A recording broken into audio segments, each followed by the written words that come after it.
.942s on the Tele. If I'm playing a Strat, I'll use 10s usually on a Strat, but mainly 942s on most of my guitars I play. I just like 9s. I think they sound better. I don't think the bottom end is muddy as 10s or 11s. I do have some 11s in there, and I've tried 11s, and they sound good. They're just too bottom end. They're too muddy on the bottom end for me. I like 9s. I like 9s. Angus Young, I think, with AC/DC, I think he uses 8s on that SG, which is really cool. They're pretty light, but that's what he uses. Those are a little too light for me. But 942s, that's what I grew up playing, and that's kind of what I've always used. This is a 2012, as far as I know, it's stock Tele, 942s on here. And I'm playing through this PV Delta Blues amp. This is not the Bandit, but this is a PV Delta Blues. I believe it's got a 12 or 15 in it. And I really like how this thing sounds. That's a 90s amp. Sounds really, really good. But to me, you know, I really, the tone for me is all about the mids. You know, how you kind of bump your mids up a little bit. That's where my tone is, I think. And I don't really run a whole lot of bottom end. A little bit, but not a whole lot. And then, you know, top end, you know, treble, you know, 4, somewhere in there. But I was getting back to my pedal board. My pedal board is pretty simple too. I don't use a lot of stuff. I have a tuner. This is the way it is on my pedal board, the order too. I run into a tuner. And out of my tuner, I'll run into my Ethos pedal, which is a really cool overdrive pedal that I really, really like a whole lot. I've got it, and then I've got a Zen drive, but the Zen drive's not on my pedal as of right now. That changes. My pedal board changes depending on the gig and depending on my mood, really, too. But, you know, I like the Ethos pedal. It's really, really cool. Good overdrive pedal, good amp sound. And, you know, it sounds really, really good by itself. And I come out of the Ethos pedal into an EQ pedal, Boss EQ, that I use. And I have it on my pedal board. And out of the Boss EQ pedal, I will run into a delay, Boss delay unit. Very simple Boss pedal, works great, sounds good, nothing too expensive.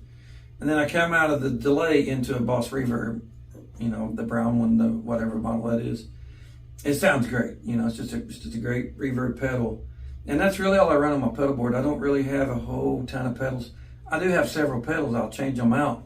You know, I mean, the Zen drive I have, it's a Zen drive 2. It's one of the old ones, the one that he signed. And it sounds really, really good too. It's a really nice pedal. These pedals are modeled after a Dumble amps. I don't know if you're familiar with Dumble. But the Ethos pedal is becoming one of my favorite pedals because it has a little more options and it just sounds good, and I like it a lot. So I played through it, out of that into a Boss EQ, out of the Boss EQ into delay, out of delay into the reverb, and then into the amp or wherever however I'm running it at that time. And that's really all it is. You know, the one thing I think a lot of guitar players overlook when it comes to tone is their guitars and how they got them set up.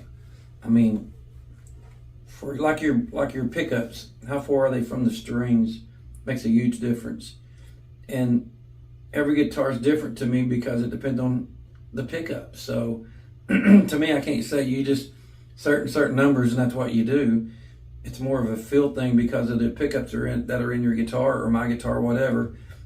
You know, the sound of them makes a big difference on where you adjust them. I go after the mids, but I think the number one thing when it comes to tone is how you play and how you touch the strings, your God-given talent and your touch that God gave, all that stuff, you know. And I mean, it's like me. I think you could put me on Vince Gill's rig and I'm going to sound like me. And I wish I could sound like Vince, but I'm going to sound like me. And you could put Vince on my rig and he's going to sound like Vince Gill because of his touch, you know. So, or Joe Bonamassa or any of those guys, they're going to sound like themselves.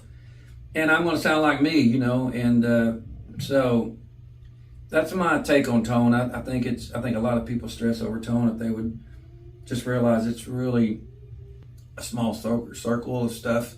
That makes a good tone, and you gotta have a good guitar that stays in tune. Don't have to be expensive, but it's gotta be good amp. That's my take on tone. It's really all about your hands, and I like that mid bump a little bit, you know, those frequencies in the mid section there. But anyway, that's kind of my take on everything. Hope you guys are doing good. I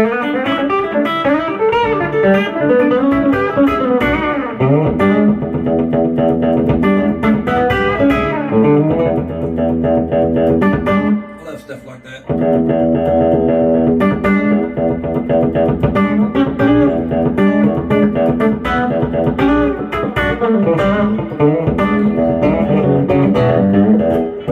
But anyway, hope you guys are doing good. Hope this video helped you guys that were asking for this. God bless, and thanks for watching. If you haven't subscribed, make sure you subscribe, man. I appreciate everybody subscribing to my YouTube. I really, really do appreciate it. And so subscribe, pray for our country, y'all. We're kind of a mess right now too. But subscribe, give me a thumbs up, thumbs down. That really helps me. Comment, man. Put your comments down. Let's visit. Got any questions? Shoot them at me. I'll get to them eventually. God bless you. Have a great, great week. Turn it up and play loud, bros. See you soon.